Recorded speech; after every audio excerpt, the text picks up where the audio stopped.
Bonjour à tous, bienvenue dans Sologamie, le podcast des célibataires qui n'ont besoin de personne. Je vous présente l'épisode 16 de la saison 2 sur le thème « Habiter célib ». Je m'appelle Marie-Albert, j'ai 27 ans et j'habite dans un petit village des Yvelines. Je suis aventurière, journaliste et autrice féministe. Je me définis comme une femme, cisgenre, célibataire, pansexuelle, blanche, jeune, mince, athée et d'origine bourgeoise. Aujourd'hui, je reçois Charlène. Bonjour Charlène. Bonjour Marie. Comment te présentes-tu et te définis-tu si c'est le cas ? Alors, je m'appelle Charlène. J'habite à Saint-Rémy-les-Chevreuses dans les Yvelines. J'ai 27 ans. Je travaille en tant qu'urbaniste pour un parc naturel à la préservation des terres agricoles et naturelles, et donc pour la promotion d'un urbanisme plus durable et plus participatif. Et je me définis comme une femme cisgenre, pansexuelle, blanche, queer et écoféministe. Merci beaucoup Charlène. Donc dans ce podcast, je donne la parole à des personnes célibataires et minorisées pour discuter des différentes réalités du célibat dans ce pays, la France. Je sors une émission mensuelle le premier mardi du mois et aujourd'hui, on va discuter du célibat et de l'habitat. Où est-ce qu'on vit quand on est célibataire et si on n'a pas envie de vivre seul, on fait comment ? Au niveau financier, comment on s'en sort ? Est-ce que l'habitat communautaire peut nous sauver ?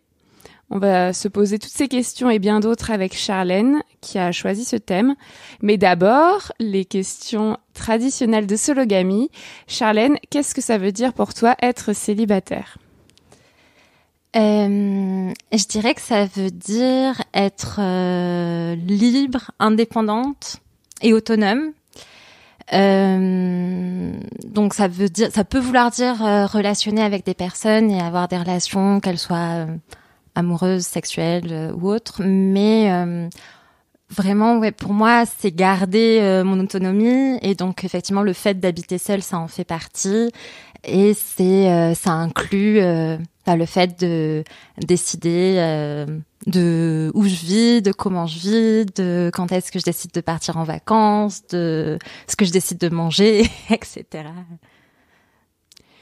Et est-ce que tu es célibataire en ce moment ? Je me rappelle plus si tu as dit ça tout à l'heure. Non, je l'ai pas encore dit. Donc oui, je suis célibataire en ce moment et en fait, je considère que j'ai toujours été célibataire dans ma vie. Ce qui a changé, enfin ce qui est en train de changer depuis ces dernières années, c'est plus que pas vraiment que je le revendique, mais en tous les cas que ça devient, je pense, de plus en plus un célibat politique au fur et à mesure que mon féminisme et mon militantisme se construisent aussi. Mais dans les faits, les relations que j'ai eues ont jamais été des relations de couple exclusives, donc je considère que j'ai toujours été célibataire. Trop bien. Du coup, la troisième question, relis-tu bonheur et couple ? Bah non, parce que je suis très heureuse et voilà, et j'ai eu plein d'expériences qui m'ont comblée et qui m'ont rendue très heureuse dans ma vie sans avoir d'expérience de couple. Et puis à côté de ça, j'ai aussi je pense des référentiels, que ce soit dans ma famille, mes grands-parents, mes parents, qui pour le coup, pour moi, ne reflètent pas vraiment des idéaux de bonheur, alors que pour le coup, c'est des personnes qui sont en couple et qui l'ont été toute leur vie, pour l'exemple de mes grands-parents. Donc non, pas vraiment. Comment tu évalues ta santé mentale aujourd'hui ? Aujourd'hui, je me sens bien, je me sens posée, je me sens en sécurité d'un point de vue de santé mentale. Voilà. Est-ce que ton célibat pèse sur ta situation financière ou pas du tout ? C'est une bonne question, mais alors oui et non. C'est-à-dire qu'à la fois, je suis indépendante financièrement de quiconque et notamment de mes parents. Donc ça, je suis fière et contente de ça. Et à la fois, c'est évident que, par exemple, le prix de mon loyer, pèse lourd dans mon budget mensuel. Et donc c'est sûr que c'est un choix d'assumer seul le loyer, mais ça pèse dans ma situation financière, oui. Comment tu vis ta sexualité en célibataire ? Du coup, comme j'ai toujours été célibataire, dans mon histoire, j'ai de toute façon très tôt et pendant très longtemps eu une sexualité avant tout avec moi-même, avant d'en avoir une avec d'autres personnes. Du coup, ça a toujours été quelque chose plutôt de très épanouissant que quelque chose que j'ai vécu comme une sorte de remplacement d'une relation avec quelqu'un. Je sais pas si c'est clair, mais et donc ma sexualité avec moi-même, je continue de l'explorer comme je le fais depuis mes 10 ans ou avant, et donc ça je la vis bien. Et au-delà de ça, ma sexualité avec d'autres personnes, elle est importante pour moi aussi, mais je dirais que pour le coup, ça, c'est pas simplement, ce que j'aime quand j'ai des relations sexuelles avec d'autres personnes, c'est que ce soit pour le coup pas uniquement des relations sexuelles aussi. Et du coup, c'est plus, le fait de découvrir d'autres personnes avec qui je peux relationner, quel que soit le type de relation, mais voilà. Est-ce que tu es sensible au regard des autres vis-à-vis de ton célibat ? Je pense de moins en moins. Ce qui est sûr, c'est que on va dire que il y a des milieux qui sont plus ou moins safe sur le célibat, comme sur mon orientation sexuelle ou comme sur le féminisme, tu vois. Donc c'est évident que, c'est pas évident, mais c'est sûr que par exemple dans mon milieu familial, c'est pas un milieu très safe de toute façon sur plein de sujets. Et donc sur mon célibat, ça l'est pas. Et même si je travaille dessus et je pense que j'arrive à m'en détacher de plus en plus, le regard de ma famille continue à peser sur moi. Après, dans les autres milieux dans lesquels j'évolue, c'est des milieux qui globalement, pour le coup, sont plus safe, sont plus bienveillants. Donc ça me permet aussi de prendre de l'assurance finalement et d'avoir moins peur du regard des autres. Merci. Maintenant, on va passer au thème. Habiter solo, célibat et habitat, comment on fait ? Alors, Charlène, pourquoi tu as choisi ce thème ? C'est un thème qui me parle particulièrement.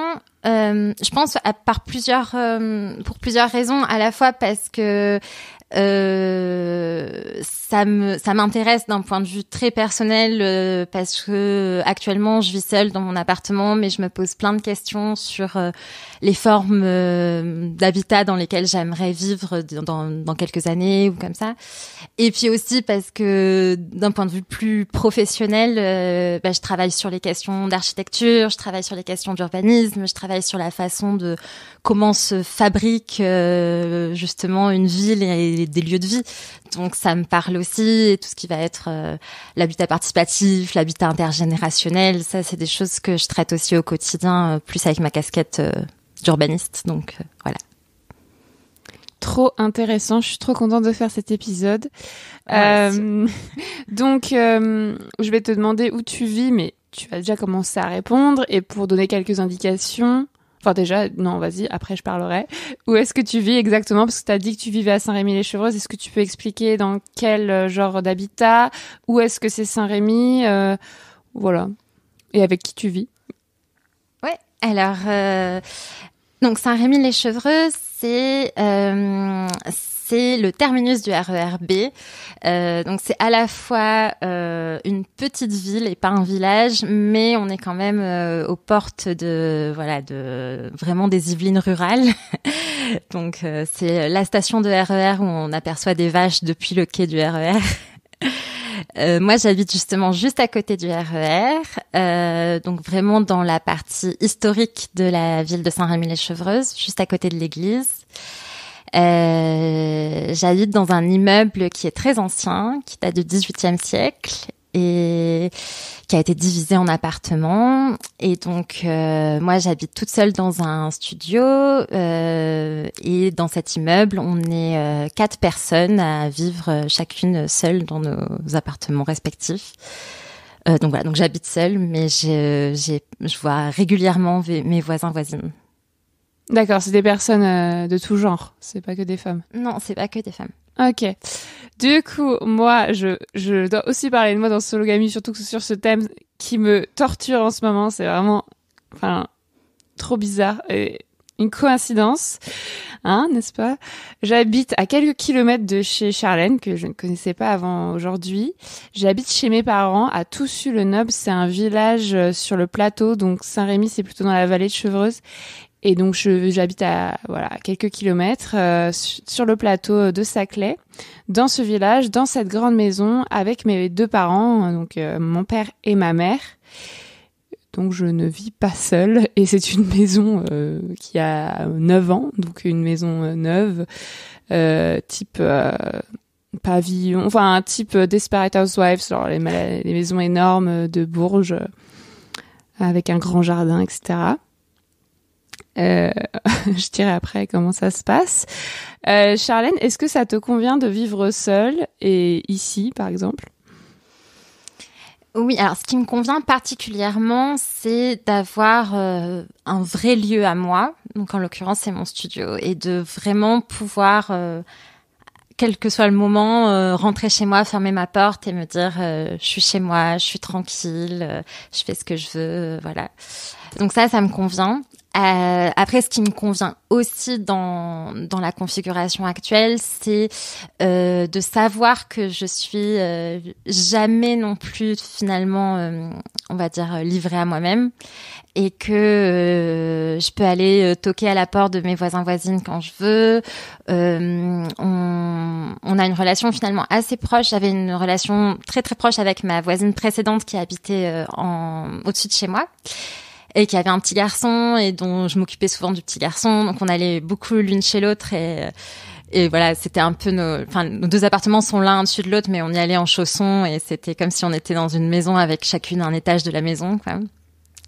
Et donc elle est partie, elle a déménagé dans la Creuse, mais je m'entends bien avec la personne qui l'a remplacée, et globalement avec toutes les personnes qui vivent dans l'immeuble. On a une petite cour commune, donc on se voit pas, on passe pas mal de temps ensemble, les uns chez les autres, et ou simplement dans la cour à faire un peu de jardinage ou à prendre des apéros. Donc je pense que c'est cet équilibre-là en fait qui me correspond bien et qui me va bien. C'est d'avoir l'appartement à moi, mais quand même de pouvoir régulièrement avoir un vrai lien social et une vraie relation avec mes voisines-voisins. Voilà. Et tu vois aucun inconvénient à part le prix, peut-être? Pas d'inconvénient?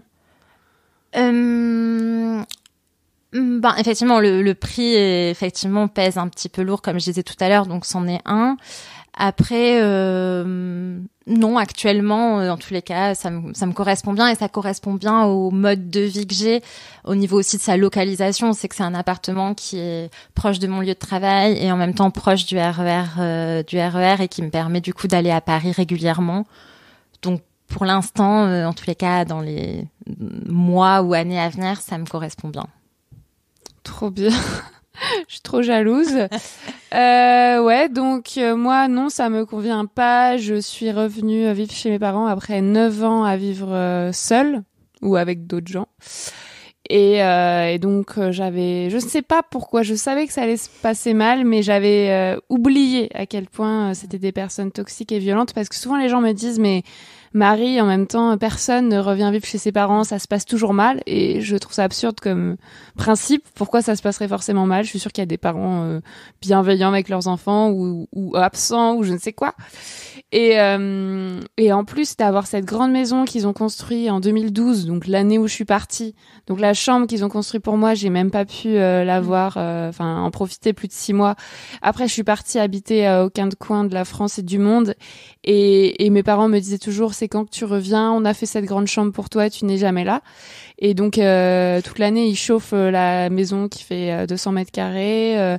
Il y a l'eau chaude, l'électricité, Internet, tout le confort. C'est une maison passive, enfin pas passive, mais presque. Donc avec le chauffage au sol, enfin c'est hyper confortable. Et il y a un grand jardin, et il y a une piscine, et il y a plein de voitures, et j'ai mon vélo électrique, et il y a un garage, et je fais mon potager. Et en fait, de façon pratique, il y a tous les avantages, puisque c'est aussi pas loin de Paris, il y a les transports, il y a mon vélo, il y a les médiathèques autour, il y a tout le tissu associatif, il y a mes parents que j'aime, quoi, il y a mes frères et sœurs qui reviennent de temps en temps. Enfin, vraiment, sur le papier, c'est tout bénef parce que je ne paye rien et que comme moi, l'été, je marche, j'ai juste besoin d'un abri pour l'hiver, quoi. Et donc, je me suis dit, bon, je vais les supporter l'hiver et puis d'un point de vue écologique, je trouve ça mieux d'être là plutôt que de consommer ailleurs. Et en fait, c'est l'enfer puisque mes parents sont toxiques et violents et que ma mère notamment passe son temps, mes deux parents entre elles s'engueulent et se gueulent dessus, se crient dessus, s'insultent toute la journée. Et ma mère avec moi passe son temps à me dire que je suis nulle, elle me critique, elle me rabaisse. Si je prends une fourchette dans la cuisine, j'exagère mais à peine, elle me demande elle m'engueule en disant que je devrais demander l'autorisation de prendre une fourchette. Donc je perds toute confiance en moi parce qu'en fait elle passe son temps à me dire mais c'est quand que tu te mets en couple, c'est quand que tu trouves un vrai appart, c'est quand que tu trouves un vrai travail, et en même temps après quand je suis pas là il faut que je revienne à la maison, c'est absurde. Donc j'ai l'impression d'être une merde alors qu'en fait je peux travailler sur mes projets dans une autre chambre, il y a vraiment beaucoup d'espace. Et donc c'est vraiment pratique et en même temps j'ai pas envie de vivre seule. Donc voilà, on va en parler ensuite de comment on fait si on n'a pas envie de vivre seul. Alors financièrement, du coup, je reviens là-dessus parce que c'est important pour les personnes. Et puis tu l'as dit, le prix du loyer ou l'achat ou comment on fait financièrement. Moi, du coup, j'ai pas de frais en ce moment, mais ça se passe pas bien. Combien ça représente dans ton budget ton loyer? Comment tu fais en fait financièrement, et est-ce que ça te semble pérenne pour les années suivantes? Alors actuellement, mon loyer, c'est mon loyer plus les charges, c'est plus de, c'est une bonne grosse moitié de mon salaire en gros. Donc c'est sûr que c'est énorme et que heureusement qu'à côté je suis quand même plutôt économe parce que sinon ce serait il y a déjà des mois où il suffit que j'ai des imprévus où c'est quand même pas voilà. je roule pas non plus dans le luxe quoi, mais je dirais que en fait actuellement, c'est possible parce que je m'en sors quand même et parce que ça me correspond bien. Après, sur le plus long terme, je sais que peut-être que ça vaudrait le coup et que surtout ça me correspondrait mieux de déménager, de peut-être partir de la région parisienne et du coup de me retrouver avec des loyers qui seront beaucoup moins élevés. Et aussi de réfléchir vraiment à des formes pour le coup d'habitat plus partagée et plus participative qui du coup aurait tout un tas d'avantages, mais pour répondre à ta question aurait notamment un avantage financier. Et en fait moi ma première expérience d'habiter seule, ça a été un petit peu ce principe-là aussi, c'est que en fait quand je suis partie de chez mes parents, j'avais 21 ans pour faire mon master à Paris et du coup donc c'était la première fois que je quittais chez mes parents et il fallait que je trouve un habitat, un endroit où habiter, et à la fois fallait que je trouve quelque chose de pas trop cher parce que en plus mes parents me payaient déjà mes années de master parce que mon master était payant. Et voilà, ils avaient pas l'argent pour me payer en plus mon loyer et j'avais pas beaucoup de sous de côté à part les petits jobs d'été que j'avais pu faire les années précédentes. Et donc, c'est comme ça que j'ai trouvé, que j'ai eu donc une première expérience un petit peu d'habitat différent, où en fait j'ai habité donc dans un petit studio à l'intérieur d'une maison. Et en fait, à la place de payer un loyer, je m'occupais des enfants des propriétaires de la maison. Donc c'était ce qu'on peut appeler une sorte de logement contre service. Bon, il se trouve que dans mon cas, ça s'est particulièrement bien passé et surtout, ça a été en fait une super rencontre. À l'origine, j'y allais pour quelques mois en me disant peut-être qu'après je trouverais une coloc ou voilà. Et en fait, j'y suis restée 3 ans et quand j'en suis partie, je suis partie en larmes parce que j'étais arrivée, il y avait 2 enfants. Pendant les 3 années, il y a eu une 3e petite qui est née, que j'ai vue naître et dont je me suis occupée pendant toute sa première année.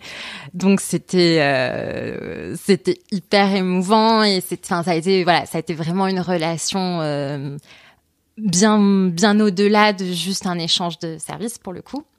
Mais ce qui était intéressant sur ce modèle-là, c'était vraiment, finalement, c'est un petit peu ce que je disais tout à l'heure, là où je m'y retrouvais, c'était que j'avais mon petit studio. Alors pour le coup, c'était tout petit, ça faisait 12 mètres carrés, c'était vraiment une toute petite pièce, mais où j'avais quand même une petite cuisine, une petite salle de bain, et donc où j'étais vraiment chez moi. Je faisais venir les personnes que je voulais, voilà. Quand je fermais la porte, j'étais chez moi.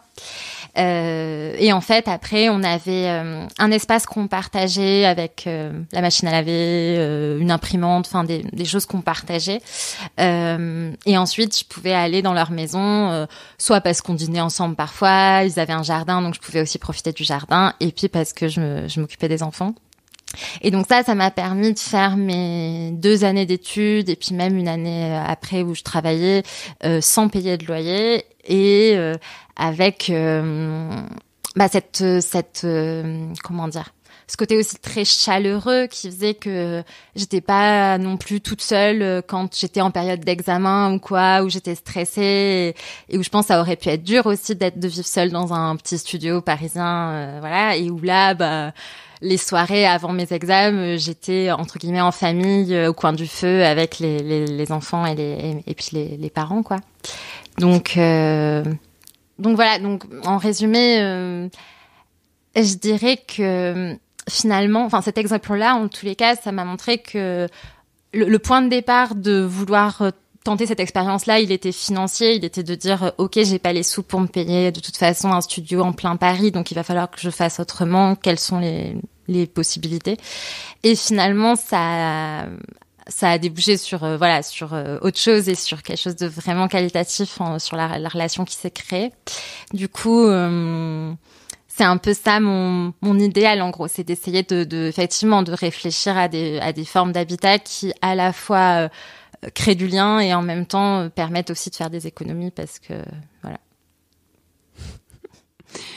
Donc, on en arrive à ma partie préférée. Est-ce que tu rêves de vivre en communauté? Avec qui exactement? Tu vas me dire que tu as déjà commencé à répondre.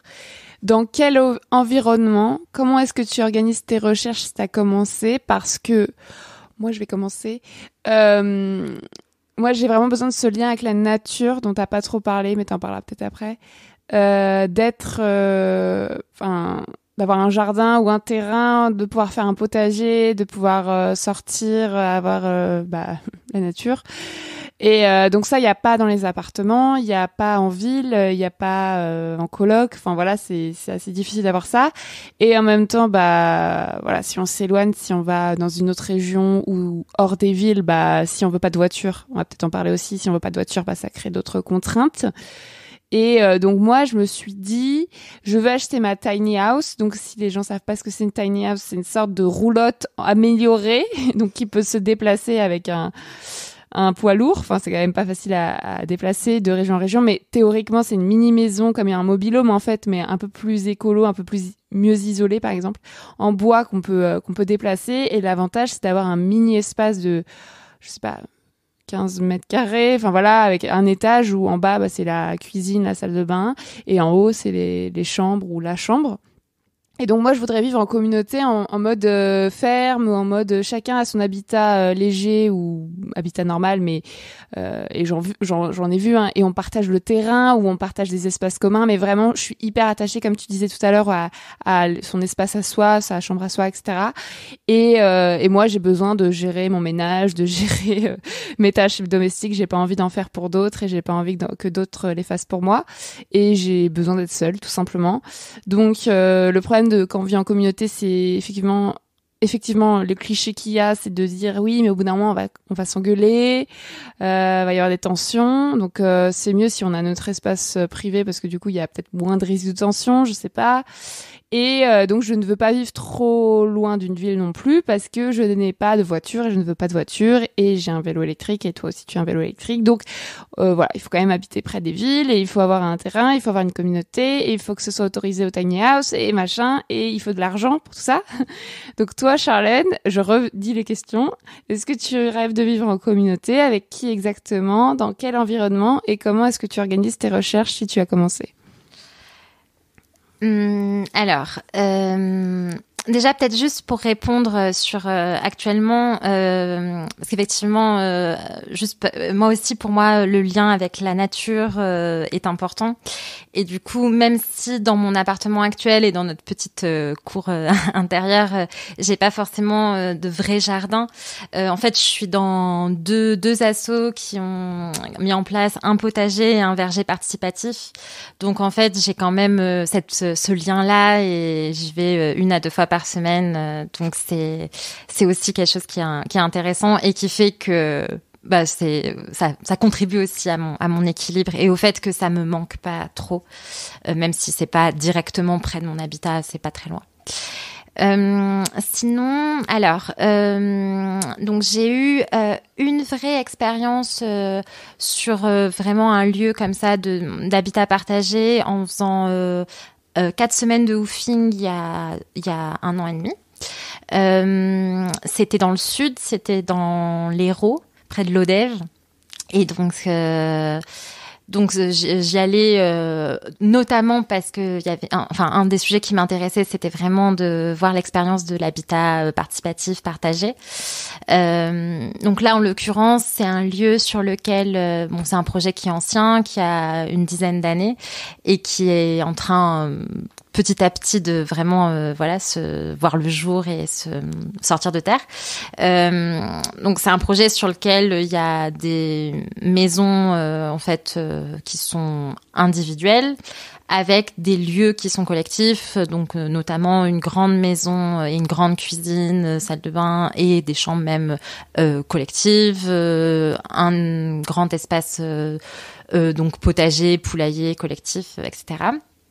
Et voilà, et il y a aussi des personnes qui pour l'instant vivent en yourte parce que soit elles s'installent là directement dans leur yourte, soit potentiellement elles ont un projet de maison mais qui est pas encore abouti, donc pour l'instant elles vivent en yourte ou en caravane ou voilà.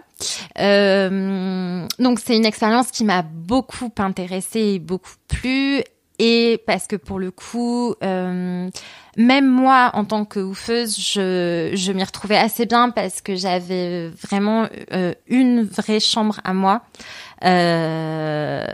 qui est en tous les cas un vrai petit espace à moi, et c'est vrai que pendant 1 mois c'était hyper appréciable par rapport aux expériences que j'ai pu avoir dans des auberges de jeunesse ou quoi, quand t'es tout le temps en dortoir, et là c'était vraiment très appréciable, et pour le coup j'avais une vraie intimité.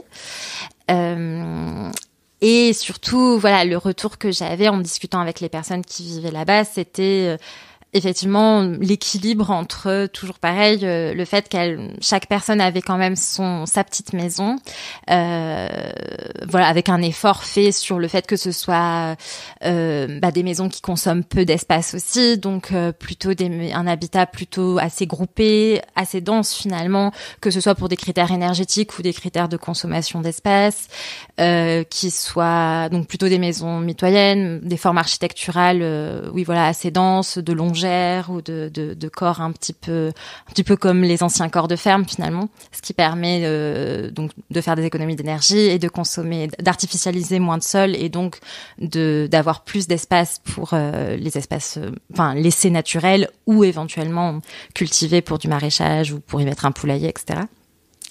Et voilà. Et donc, ce qui était intéressant, donc j'ai fait une grande parenthèse, mais c'était le fait que les personnes me disaient, nous là où on est content, c'est que on a vraiment notre petit chez nous, notre espace à nous, si on veut. S'il y a un week-end où on a juste envie d'être entre nous, c'est chouette. Et en même temps, il y a la maison commune, il y a toutes les activités collectives. Et pendant que j'y étais, voilà, c'était tous les soirs qu'il y avait la récolte des légumes et du coup l'atelier conserve de ratatouille pour tout l'hiver, pour tout le hameau, parce que donc ça c'était hyper chouette et c'était l'exemple même de ok, on fait des tâches collectives. Et ce qui est intéressant aussi, pour le coup, sur plutôt tout ce qui va être, on va dire, gestion des conflits, c'est que c'était quelque chose qu'ils avaient pas mal interrogé aussi. En fait, je suis arrivée, il y a un four à pain dans cet éco-hameau avec une boulangère qui, du coup, fait son pain et le vend au marché. Et le fait pour les habitantes et habitants du hameau et le vend au marché. Et en fait, il y avait eu un départ d'incendie vraiment quelques jours avant que j'arrive. Et donc, ça avait vraiment provoqué un stress, quoi, une grosse angoisse pour les personnes parce qu'en plus, c'est des maisons qui sont quasiment 100% en bois. Donc, il y avait un vrai risque, une vraie peur.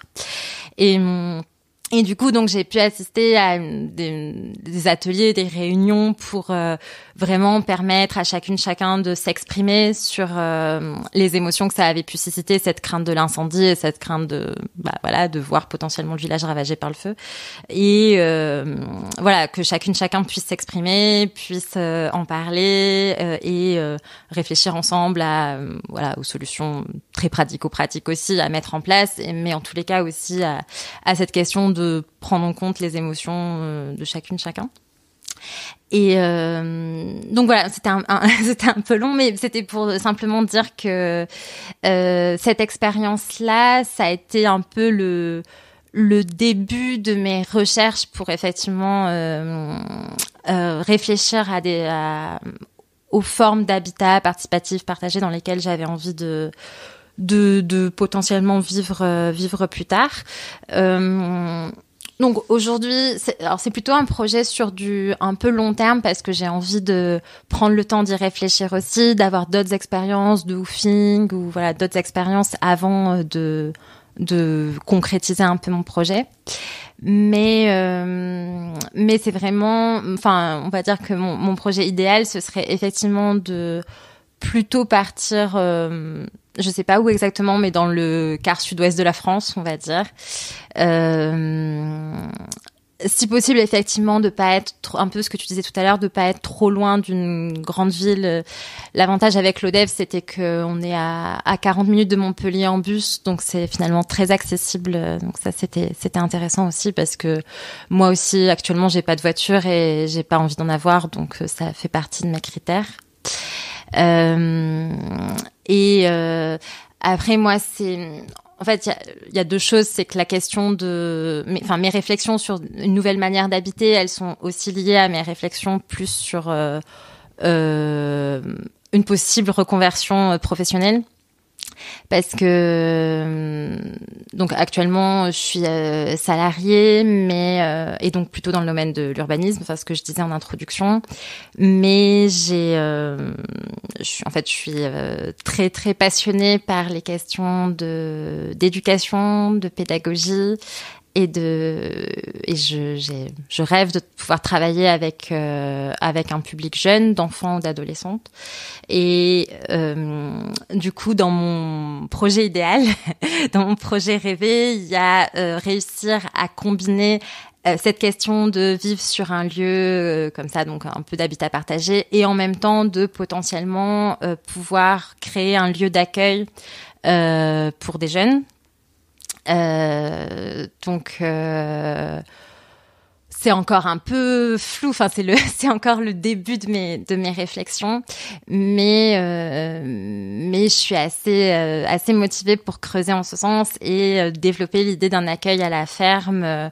Donc pour des jeunes, soit de l'aide sociale à l'enfance, soit de la protection juridique et judiciaire, voilà. Et j'ai aussi dans un coin de ma tête l'idée que ça pourrait être potentiellement un lieu d'accueil pour des jeunes LGBT. Du coup, voilà, c'est encore un peu flou dans ma tête, mais en tous les cas. Voilà, c'est ce que j'essaye de mettre en petit à petit, déjà sur le papier, et ensuite de réfléchir à comment le mettre en œuvre dans les années à venir. Trop bien. Est-ce que tu peux préciser pour les personnes qui connaissent pas ce que c'est que le woofing ?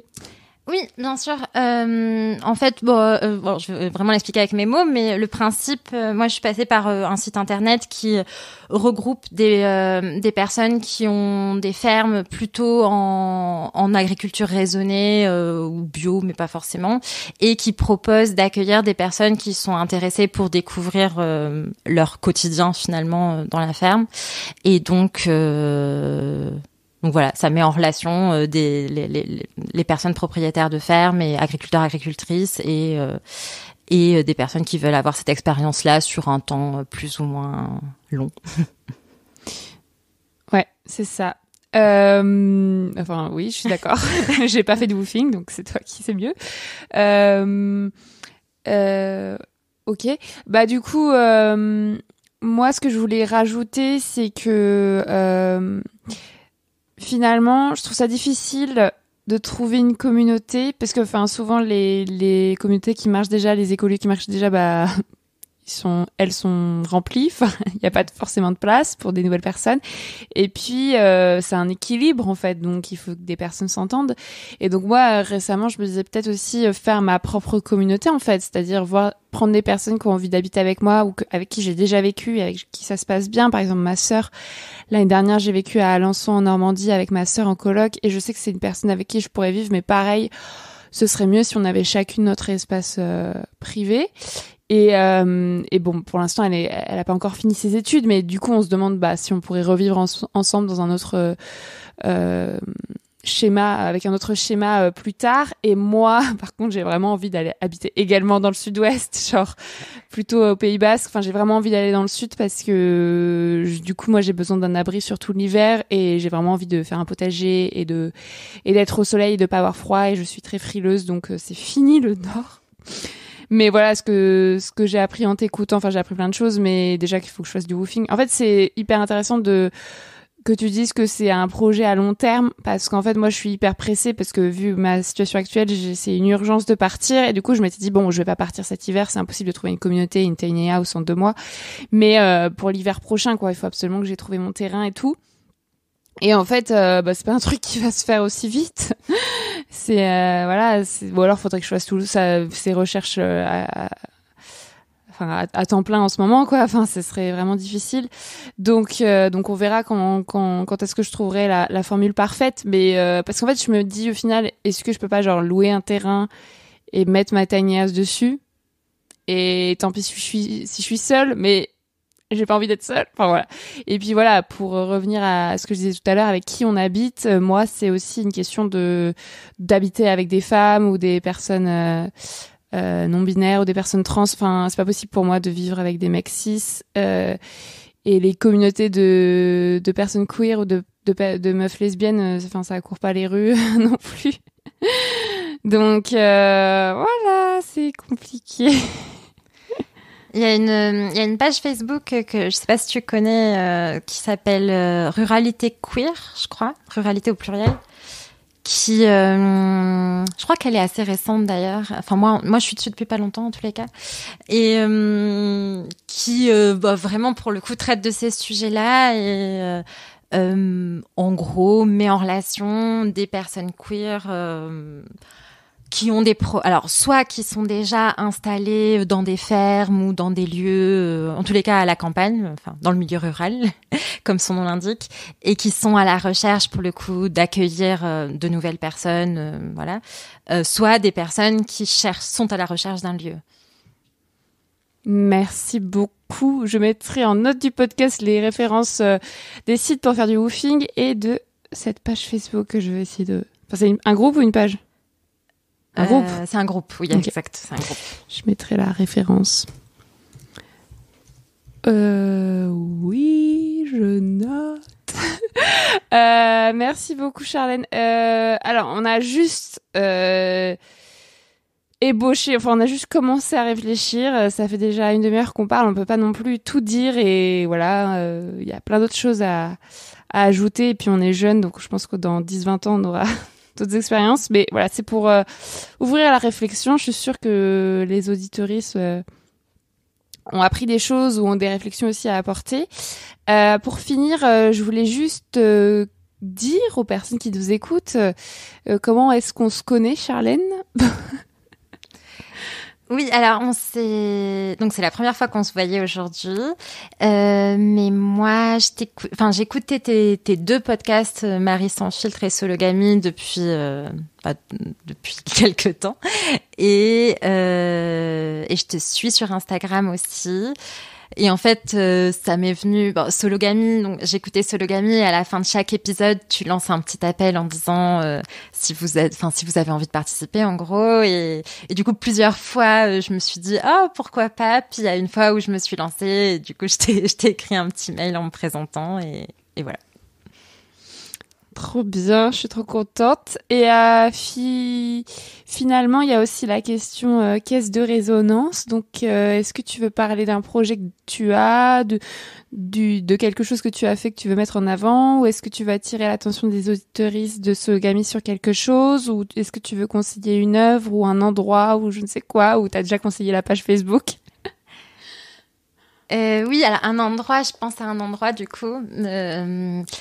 Qui est encore un petit peu en gestation, mais qui va bientôt ouvrir à Saint-Rémy-lès-Chevreuses, juste à côté de la gare. En fait, c'est une personne qui est devenue une amie qui est en train de créer. Donc, en fait, c'est une société coopérative pour créer un lieu d'accueil, un lieu d'insertion sociale pour l'accueil, notamment des personnes victimes d'inceste. Et pour aller au-delà de la question de l'inceste. Et donc, c'est un lieu qui actuellement a déjà un potager participatif, qui va avoir un café participatif, qui va proposer donc de l'accueil des personnes concernées, mais aussi de l'accueil de tout le monde et des formations, des ateliers, tout ça sur un modèle. L'essence même de ce projet, c'est proposer un projet coopératif pour justement redonner et reprendre du pouvoir d'agir et reprendre un peu une revanche sur le système hiérarchique et patriarcal et notamment le système incestuel du coup. Voilà. Et est-ce que c'est un nom qu'est-ce qu'on peut donner comme indication aux personnes que ça intéresse ? Absolument, j'ai oublié l'essentiel. Ça s'appelle Force de vivre. Et donc, il y a une page Facebook et un site internet. Et d'ici, normalement, le printemps 2022, ça devrait être ouvert. Et voilà. Ok, je mettrai les références. Trop intéressant. Merci beaucoup. On arrête de discuter ici. Chers auditeuristes, qu'avez-vous pensé de cet épisode ? Est-ce que vous aussi, vous vivez seul ou pas ? Est-ce que vous vivez comme moi chez des parents, dans votre famille, avec des amis, avec des colocataires, avec des animaux ? Est-ce que vous pensez que c'est un luxe de discuter d'habitat et d'avoir le choix ? Est-ce que vous avez un rêve ? Quel est ce rêve ? Est-ce que c'est la communauté ? Quelle communauté ? Écrivez-moi pour me répondre, pour me donner vos pistes. Mon pseudo, c'est Marie-Albert FR sur Facebook, Twitter, Instagram. Et si vous avez aimé ce 16e épisode de la saison 2 et que vous voulez soutenir Sologamie, je vous invite à lui mettre 5 étoiles et à le commenter sur votre application de podcast. Aujourd'hui, je remercie Oli Gougu qui a décrit Sologamie comme un podcast qui sort des sentiers battus, vraiment top, le 4 mai 2021 sur Apple Podcast. Merci Oli Gougu pour ton commentaire et ton soutien.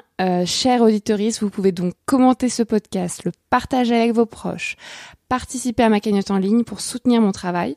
Si vous donnez 1 euro, 2 euros ou 5 euros par mois, vous soutenez la production de mes épisodes, que ce soit de Sologamy ou de Marie sans filtre. Aujourd'hui, je remercie Elsa, Pierre, Florian, Tara, Blandine, Mathieu, Thomas, Héloïse, Lou, Fania, Kevin, Mathilde, Aristide, Lauriane, Manon, Elsa et Abdel pour leurs dons réguliers. Je mets aussi le lien de ma cagnotte Tipeee dans la description de cet épisode. Vous pouvez aussi vous abonner à ma newsletter pour recevoir de mes nouvelles régulièrement. Je mets le lien pour s'inscrire à cette newsletter dans les notes du podcast. L'inscription est gratuite. Et n'oubliez pas d'écouter mon autre podcast Marie sans filtre, dans lequel je raconte des expériences intimes pour déconstruire le patriarcat. Je viens de lancer sa saison 3. Merci à tous et au mois prochain pour un nouvel épisode, le premier mardi du mois de janvier, avec un ou une invitée différente. Au revoir Charlène. Au revoir Marie. Just like the water falling from the sky.